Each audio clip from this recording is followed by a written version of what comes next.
Saya lihat ini sangat berbahaya. Ya. Ini agak sedikit menyimpang, tapi pasti ada kaitannya. Bang Yesus melihat tahun 2014 Pak Prabowo rival dengan Pak Jokowi. Nah kemudian 2019 rival, tapi abis itu dia bergabung kan gitu. Ya. Bergabung tanda kutip ini kan menurut pemikiran saya menyelesaikan permasalahan pertentangan pilpres kan gitu. Ya. Dengan bergabung selesai dong final kan gitu kan. Ya. Ya. Tapi menurut intuisi saya, kalau saya sebagai seorang yang belajar intelijen, 2014 sudah dihitung, pasti Pak Prabowo juga akan maju lagi kan gitu. Mereka sudah mengumpulkan data apa sih sebenarnya keunggulan-keunggulan, kan gitu. Kelemahan, kelebihan-kelebihan, kan gitu. Tapi begitu bergabung, itu lebih ditegaskan lagi kan gitu. Mengapa demikian, Bang Yesus? Sejak terekspos Gibran, Kaisang jualan martabak, pikiran saya udah, ini pencitraan awal. Ada konsep yang lebih besar gitu. Gitu. Sehingga proses 2019, proses 2024 ini, itu sudah dipersiapkan lama dan sudah dihitung. Sudah dihitung bahwa mereka sudah melihat, mencatat kelebihan-kelebihan Pak Prabowo apa, kelemahan-kelemahan apa. Kayak gitu. Itu titik lemahnya di mana dan sebagainya, mereka sudah mengumpulkan semuanya itu. Karena mereka juga istilahnya kan kepengen cepat-cepat gitu. Nah, setiap yang saya kata berkaitannya dengan sebutan struktural, ini semuanya memain orkestra yang ada dirijennya, Bung Ersu. Termasuk bencana ini, suatu hal yang aneh. Kalau saya melihat ini suatu hal yang aneh. Nah, apabila ini terjadi, Bung Ersu, sekarang kan saya sampaikan tadi, publik udah keras. Bagi sedikit saya tahu ilmu komunikasi, ada goalnya itu tujuannya. Apa tujuannya? Pengen ingat, ada slogan enak zamanku ya, bisa dong saya belajar dari itu. Apa tujuan mereka? Tujuan mereka adalah nanti agar ternyata lebih baik Jokowi dari Prabowo Subianto.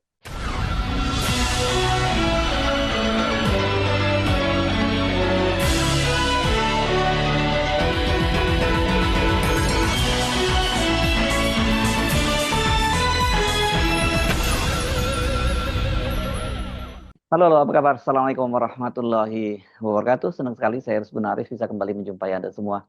Kalau kita amati sekarang ini, baik di media sosial maupun di media-media konvensional, berkaitan dengan bencana di Sumatera, banyak sekali muncul kekecewaan terhadap pemerintahan ini. Banyak yang lainnya lamban lah, dan sebagainya. Dan bahkan yang lebih serius lagi ada menunjukkan nir empati. Ini berkaitan dengan tidak segera ditetapkannya bencana nasional, statusnya di Sumatera ini ya.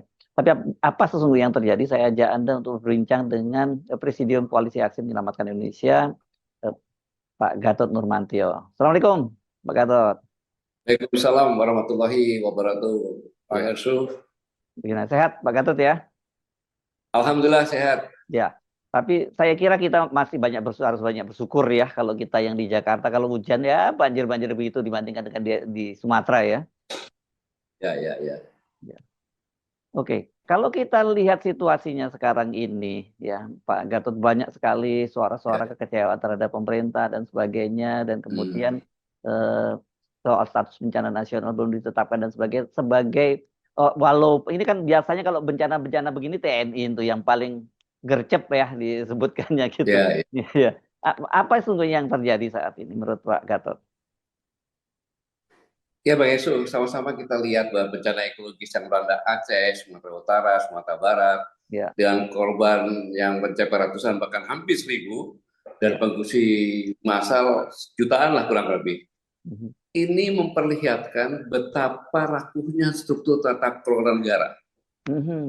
Di atas peristiwa ini tidak hanya menyodorkan kenyataan pahit mengenai tentang lingkungan di Indonesia, kemudian tapi ya kalau pemikiran saya juga menghadirkan gambaran tentang pelemahan institusi yang jauh lebih serius. Jadi bencana tersebut bukan semata persoalan geologis atau meteorologis. Ya. Ini adalah hasil akhir dari proses panjang yang telah mengikis kemampuan negara untuk melindungi masyarakat dan mengelola sumber daya secara benar gitu. Ya. Dalam analisis akademik, bencana alam sering dipahami sebagai stress event, yaitu tekanan ekstrim. Disinilah kita menguji kapasitas negara secara menyeluruh.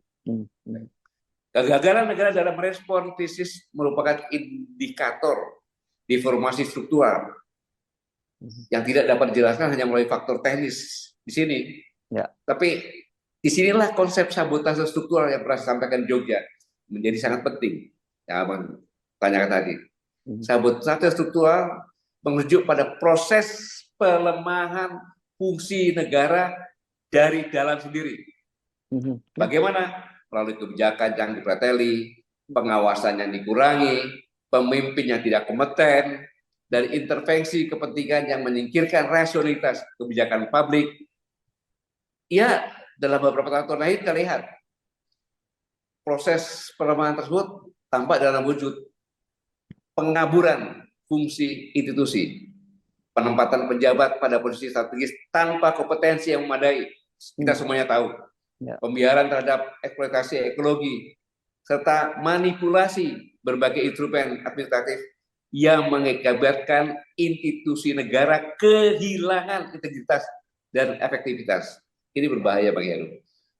Jadi keberadaan negara secara formal jelas terlihat masih ada, namun kapasitas substantifnya dalam melaksanakan mandat konstitusi berotot tajam. Dan model negara seperti ini kerap disebut sebagai performative state. Ya, ini negara yang hadir dalam simbol dan retorika tetapi absen dalam fungsi nyata. Jadi kerusakan institusional dapat diamati pada struktur birokrasi yang telah lama terfragmentasi, tumpang tindih kewenangan, degradasi profesionalisme, dan dominasi kepentingan sektoral telah membentuk birokrasi yang tidak mampu merespon kebutuhan masyarakat secara cepat dan akurat. Ini buktinya dengan bencana ini. Dalam hal penanganan bencana, kelihatan sekali. Untuk koordinasi antar lembaga yang lemah, rantai komando yang mandul, serta minimnya persiapan operasional, meskipun potensi risiko telah diketahui melalui berbagai kajian ilmiah. Pada tiga proses pelemahan ini mencerminkan dalam rusaknya mekanisme pengawasan, izin eksploitasi sumber daya yang seharusnya ditinjau melalui kajian-kajian ekologi yang mendalam telah disetujui tanpa pertimbangan risiko jangka panjang. Aparatur yang mengawas mengetahui pelanggaran tahu mereka, namun tidak memiliki ruang untuk bertindak. Bisa jadi karena tekanan politik maupun karena pola pembiaran struktural. Pengumpulan data menjadi tidak akurat, dan integritas informasi negara terkikis. Dalam jangka panjang, hal ini menciptakan kondisi di mana kebijakan publik tampak legal secara formal tetapi kontraproduktif secara substantif. Ini pada tingkat pelaku aktor, Bang Yusuf, sabotase struktural tampak dari respon pejabat publik yang cenderung ini yang terlihat sekarang, mengutamakan pencitraan daripada penanganan substantif. Pernyataan yang menyampaikan krisis, upaya pengelolaan isu, atau tindakan simbolik yang di tengah bencana menunjukkan bahwa sebagai pejabat tidak memahami skala permasalahan atau bahkan memilih menutupinya. Ini menunjukkan bahwa birokrasi telah terperangkap dalam proses deprofesionalisasi sebuah kondisi ketika jabatan tidak lagi diisi oleh individu yang kompeten, melainkan oleh mereka yang ditentukan oleh loyalitas politik atau hubungan patronas. Situasi ini, Bung Hersu, yang paling penting, menciptakan tantangan berat bagi kepemimpinan nasional. Dalam hal ini Presiden Prabowo Subianto sudah pernah saya sampaikan beberapa kali. Beliau mewarisi struktur negara yang sudah mengalami distorsi dalam jangka panjang. Regulasi di sektor kehutanan, energi, tata ruang telah terdistorsi untuk melayani jaringan kepentingan tertentu. Sebagian kementerian telah lama berada dalam pengaruh aktor non-negara yang memiliki kepentingan ekonomi, politik, yang tidak sejalan dengan agenda publik. Ya. Perbaikan struktural gimana diharapkan? Tidak bisa diselesaikan melalui penjagaan administratif biasa, tidak bisa Bang Yesus. Ia harus memerlukan pendekatan radikal dan menyeluruh yang mampu memutus jejaring kepentingan yang menggerogoti institusi negara. Dalam kondisi krisis seperti ini, rakyat mengarahkan harapannya hanya kepada satu orang, Presiden Prabowo Subianto. Namun kondisi sekarang ini, harapan itu tidak datang. Kenapa itu, Pak? Tanpa syarat. Publik ini menunjukkan ketegasan yang belum pernah sekeras ini, Bu Evo. Karena masyarakat telah jenuh dengan retorika yang tidak diikuti dengan aksi nyata.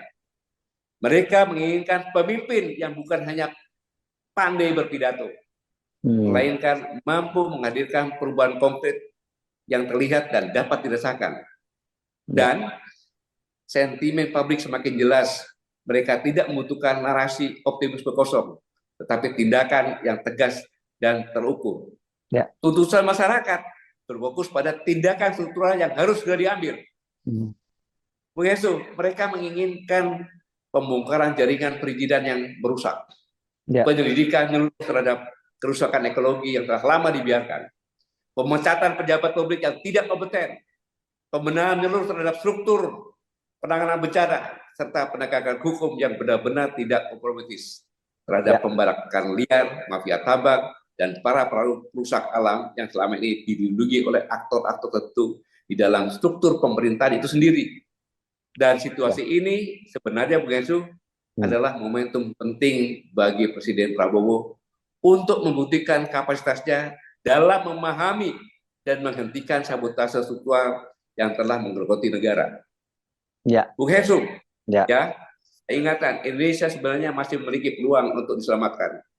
Namun peluang itu hanya dapat diwujudkan apabila negara bersedia melihat akar persoalan. Ingat, negara bisa hancur karena dia tidak tahu akar persoalannya.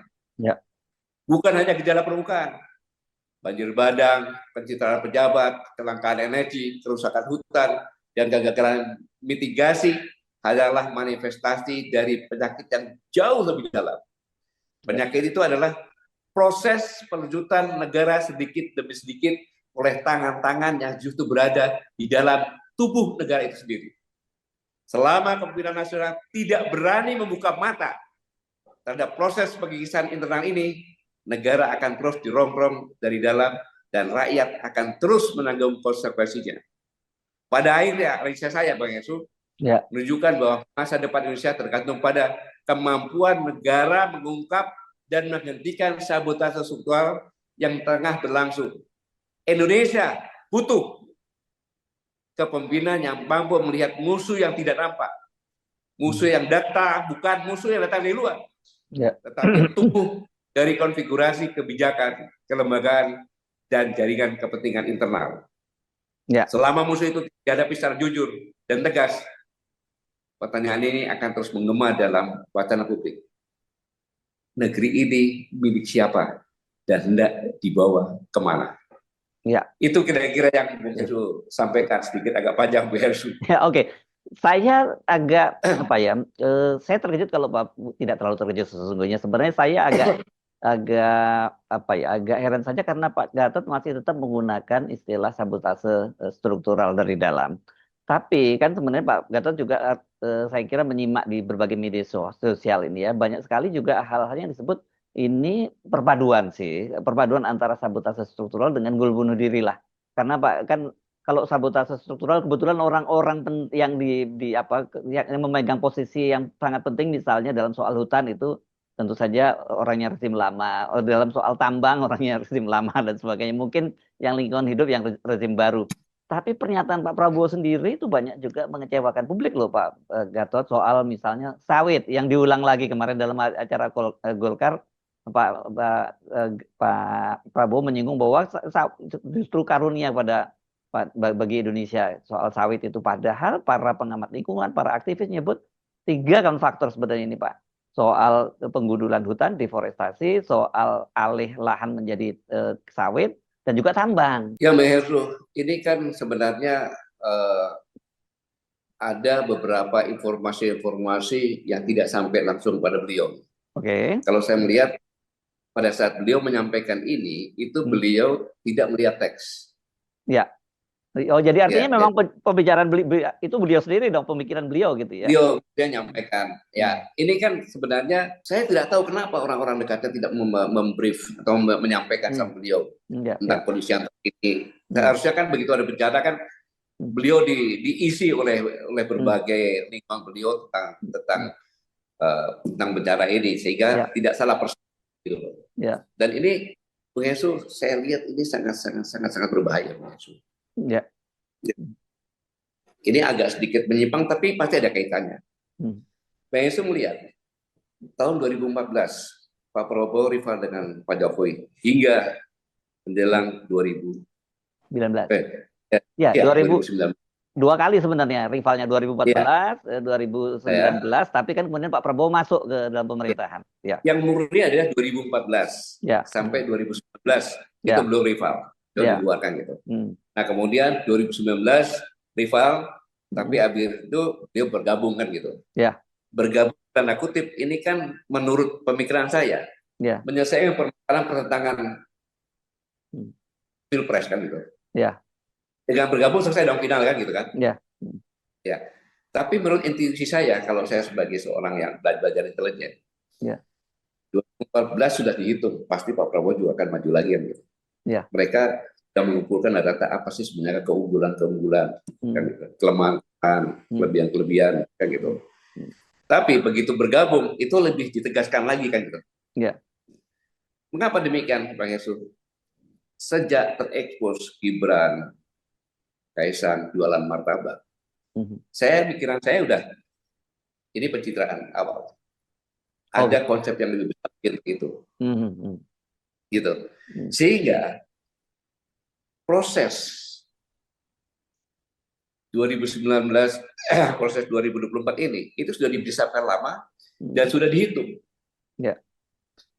Sudah dihitung bahwa mereka sudah melihat, mencatat kelebihan Pak Prabowo apa, kelemahan apa, kayak gitu. Itu titik lemahnya di mana dan sebagainya. Mereka sudah mengumpulkan semuanya itu. Karena mereka juga istilahnya kan kepengen cepat-cepat gitu. Nah, setiap yang saya katakan berkaitannya dengan sabotase struktural, ini semuanya memain orkestra yang ada dirijennya, Bung Ersu.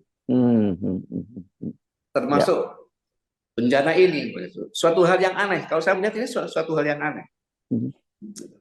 Nah, apabila ini terjadi, Bung Ersu, sekarang kan saya sampaikan tadi, publik udah keras.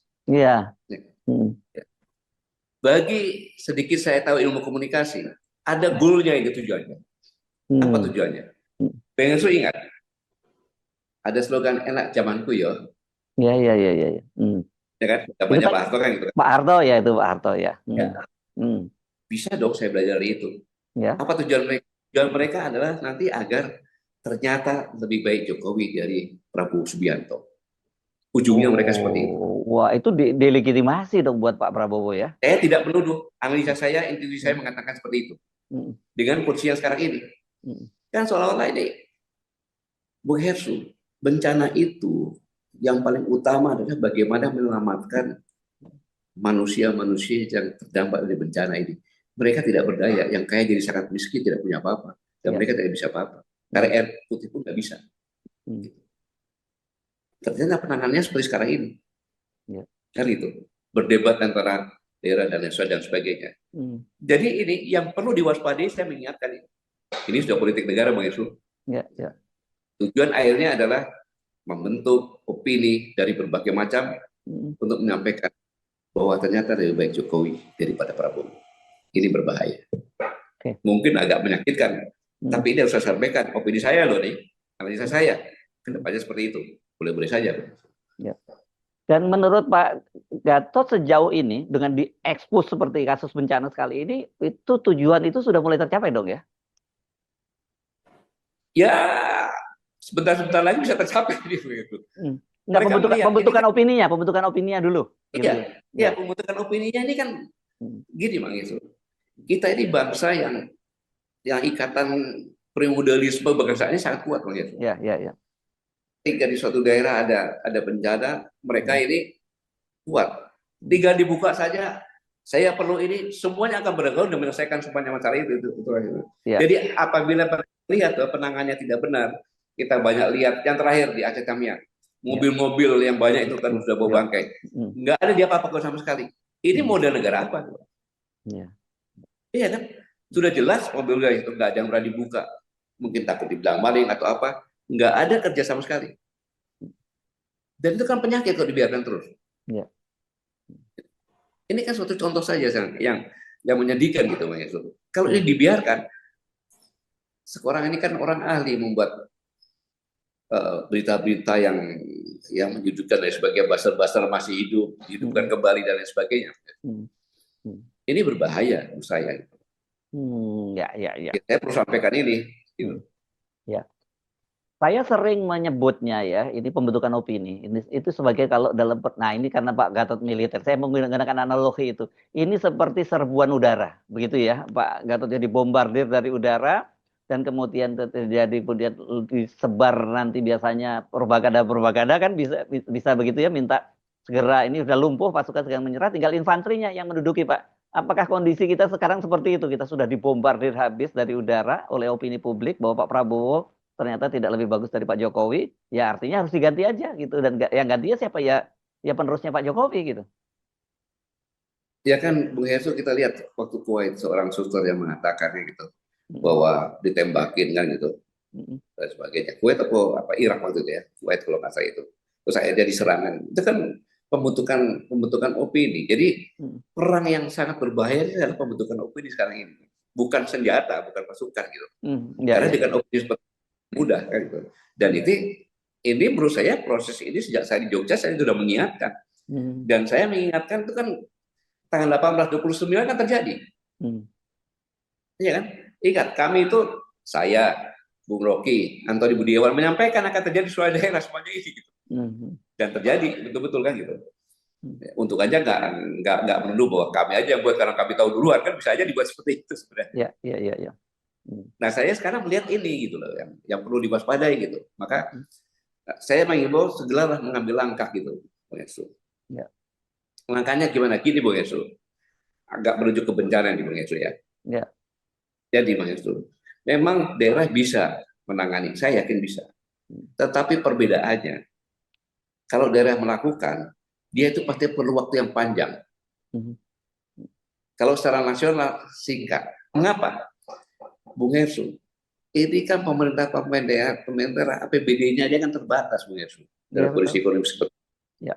Apalagi ada pemangkasan, atau pemangkasan masih tetap atau berubah itu? Masih TKD ya maksudnya ya, masih. Ya. Transfer daerah masih potong kan? Iya. Iya.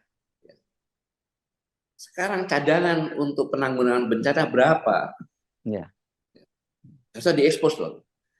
Memang mereka punya uang untuk menyewa heli, untuk mendistribusikan bantuan-bantuan ke daerah. Nggak bisa begitu. Padahal mereka ini kehilangan semuanya, tidak ada atap, tidak apa, hujan masih ada, yang bayi-bayi lemah, orang tua lemah, bahkan yang kuat pun udah sengsara. Kalau nggak cepat, nanti bisa terjadi yang meninggal lebih banyak dari korban bencana ini. Ya. Karena terlambatan. Bukan salah daerah punya kemampuan. Bung Herssu, saya melihat lebih mudah menangani, menyelamatkan korban tsunami daripada ini. Iya. Mengapa? Korban tsunami di pinggir pantai semuanya. Iya. Orang masuk lewat pantai-pantai bisa mendistribusikan. Iya. Ini di pegunungan terisolir. Ya kan? Nggak bisa, harus jalan kaki. Dan lain sebagainya. Kan seharusnya Bung Yesu. Kenapa bencana nasional dibuat nasional itu tujuannya apa? Agar ada keputusan presiden sehingga anggaran dari berbagai institusi itu bisa didistribusikan. Kan begitu. Ya. Karena ini perlu kan gitu. Nah, kalau sudah seperti ini, ruwet, tidak segitu mudah. Contohnya, yang pertama kali harus membuatkan rumah layak huni. Ya. Sementara mencari tempatnya saja tidak mudah, harus di tempat yang bukan berdampak bencana. Ya. Kemudian jangka waktunya pun harus dipersiapkan. Karena apa? Ini bencana itu beda dengan tsunami. Ini bencana ini adalah sungai, ya kan, yang tempat air mendapatkan debit air yang melebihi kapasitas daya tampung sungai. Kira-kira begitulah. Ya. Nah, berarti ini kan bisa terjadi suatu saat tergantung hujannya kan, bisa kembali berulang maksudnya? Iya, bisa kembali berulang, kan gitu. Maka harus dicek dong. Ya. Apakah kota yang terdampak ini yang paling pernah harus dipindahkan, direlokasi, kan begitu? Iya. Relokasi. Sehingga rumah yang sementara ini dibuatkan dari kayu dan sebagainya, itu di tempat tidak berdampak, tetapi itu sementara. Ketika kontrak dengan pemilik tanah itu selesai, maka dia sudah siap tempat relokasi. Tidak pakai biaya, pinjam saja. Masyarakat dipinjamin tanahnya seluas ini, nanti selesai 3 bulan bangunannya untuk kamu deh. Tentunya begitulah, itu bisa pedagogi, ya kan? Dan itu diperlukan sehingga keluarga itu masih bisa berkumpul dalam satu ruangan, nggak usah besar-besar, tidak kena angin, tidak kena hujan. Gitu. Belum lagi kita berpikir bagaimana perawatan situ, rumah sakit juga kena dampak. Ada rumah sakit darurat. Belum lagi tempat pemetaan di mana-mana saja sih yang ada. Kemudian tempat-tempat yang ada itu harus berapa jumlahnya. Karena pemerintah akan membuat dapur-dapur umum untuk memberikan makanan. Mereka nggak bisa masak, buatkan dapur umum, jumlahnya berapa, kan gitu. Dan itu kan berdistribusikan dengan helikopter dan sebagainya. Dokter-dokter juga spesialis mungkin bedah tulang karena banyak yang patah tulang sebagainya, untuk anak-anak dan sebagainya. Belum lagi kalau kita bicara pemulihan mental dan psikologi. Perlu segera dilakukan. Banyak lagi yang dilakukan dan ini tidak bisa pemerintah daerah dibiarkan sendiri.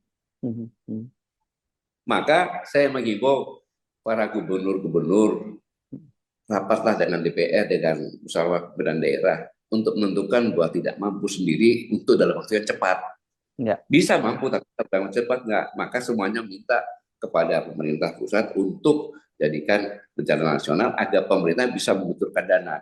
Takut masalah COVID dikontrol sekarang dengan ketat, kan gitu. Buat satgas yang menangani semuanya gitu. Ini maksudnya. Saya melihat belum tersentuh. Memang sudah bisa ditemui, tapi belum mengadakan penyelamatan yang benar.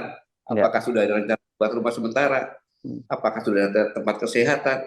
Apakah sudah dapur umum? Mereka punya nasi terpaksa masanya pakai air coklat itu, air sungai. Iya. Belum lagi lumpurnya masih kompleks ini, nggak perlu penanganan yang sistematis gitu Bang Yesus. Ya, Anda mungkin merujuk kalau tadi merujuk karena pada Aceh dan Nias waktu itu kan ada namanya BRR ya, Badan Ad Hoc ya, Badan Rehabilitasi dan Rekonstruksi Aceh dan Nias, dan itu menurut Anda pola semacam itu bisa diadopsi kan dalam bencana sekarang ini? Sudah terlihat 3 bulan mereka selesai menyelesaikannya semuanya dan berjalan sampai sekarang. Ya. 3 bulan dong, Mayarsu. Saya ingat ketika Pak Endiator Sutarto bicara dengan Pak Joko Santoso di pasar ikan di Aceh, di mana bicara di atasnya itu ada kapal-kapal ikan atau kapal apa di sana. Dok, aku nggak yakin 3 bulan selesai. Kalau saya sendiri pun nggak yakin Pak, tapi Allah bersama-sama kita pasti selesai. Pak Joko waktu itu Kasat ya? Pak Kasat. Oh, Pak Kasat. Oh ya. Pak Kasat. Ya. Pak Yamizar. Oh ya. Ya. Mungkin memori Pak Endiator masih saya ngomong belum benar nonton, dia bisa ingat. Iya.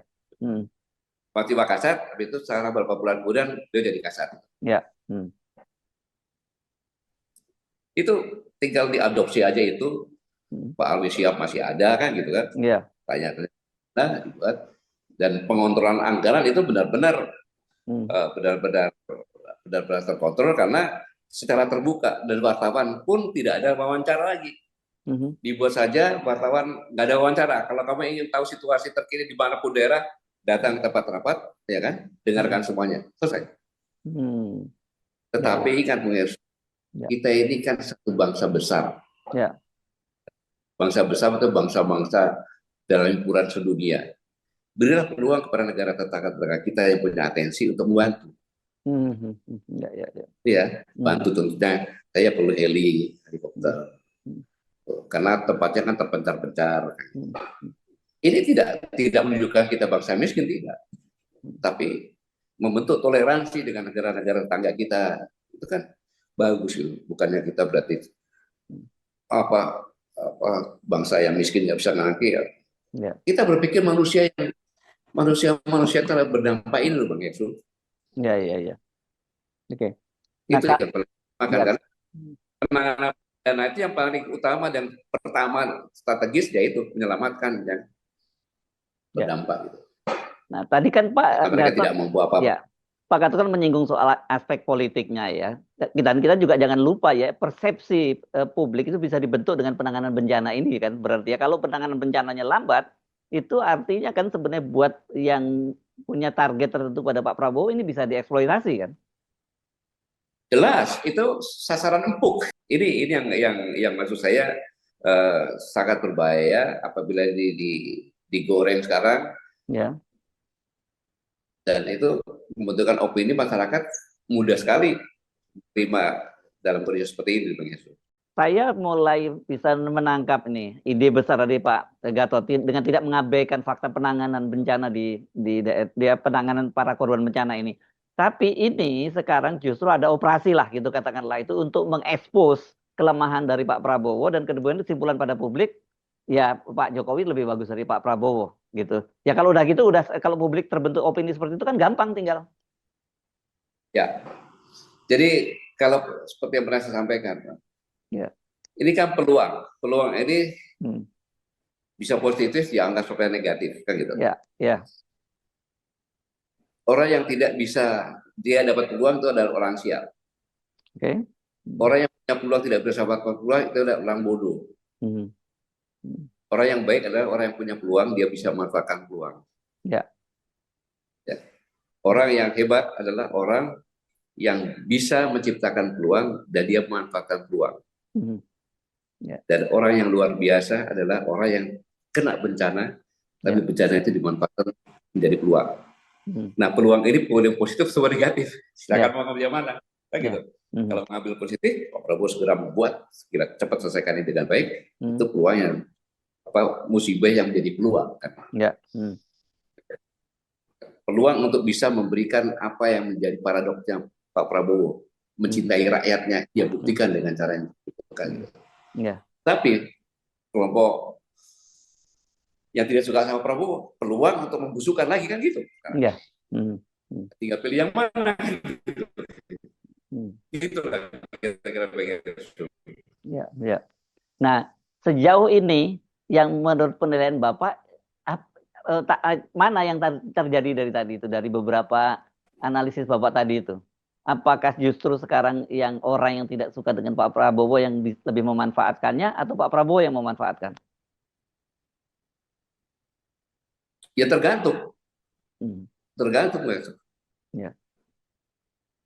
Yang saya harapkan bahwa Pak Prabowo ini sekarang ini membuktikan bahwa apa yang diurus Pak Prabowo tentang paradoks mencintai rakyatnya, kan gitu. Ini benar-benar pada saat beliau belum jadi presiden, Bang Ersu. Ingat, ketika di Malaysia ada tenaga kerja wanita yang akan dihukum mati. Oh iya.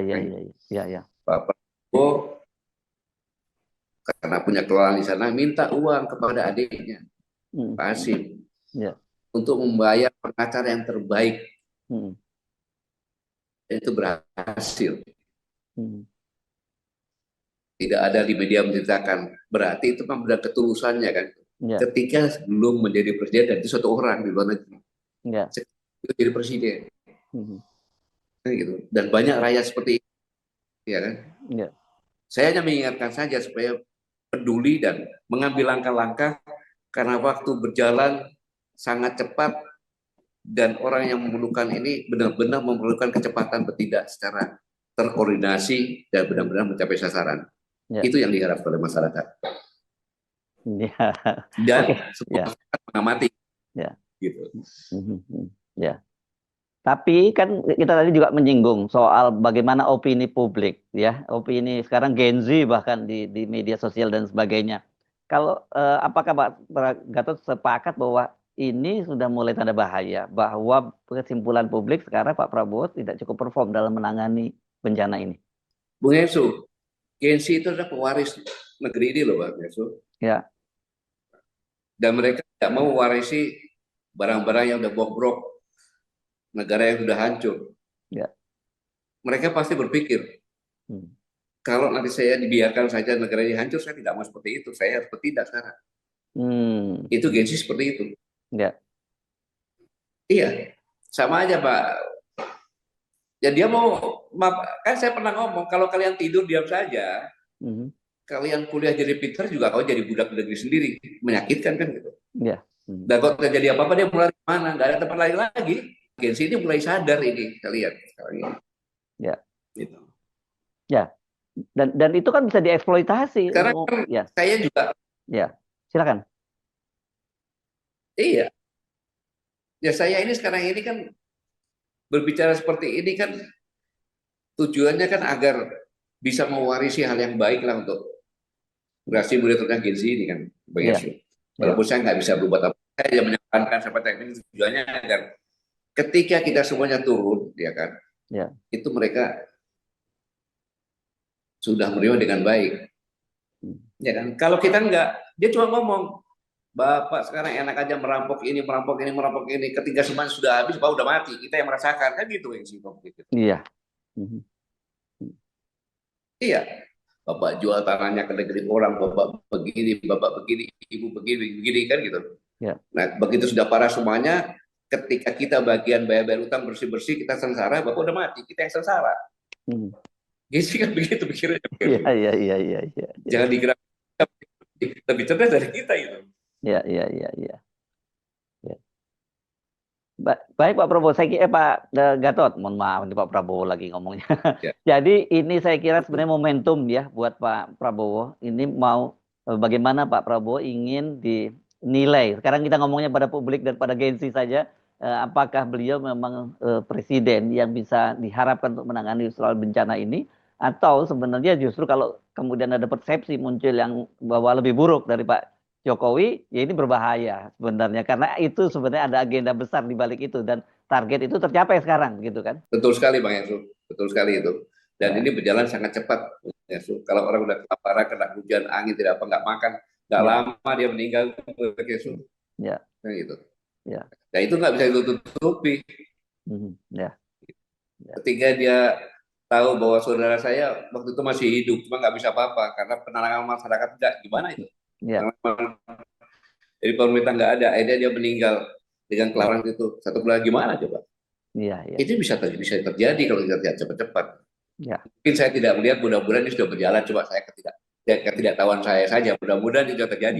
Ya. Tapi tentu saja niatnya ini untuk semacam warning, mengingatkan dari luar kekuasaan kan biasanya orang yang dari luar bisa melihat lebih jernih persoalan di dalam kekuasaan gitu Pak Gatot. Ya kita kan jalan-jalan kemana, lihat, ngobrol, ya kan, di media sosial segala macam.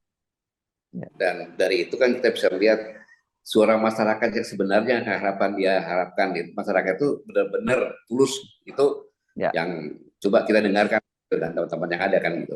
Baik. Oke, baik terima kasih Pak Gatot Nurmantio, Presidium Koalisi Aksi Menyelamatkan Indonesia. Sampai ketemu lagi. Assalamualaikum warahmatullahi wabarakatuh.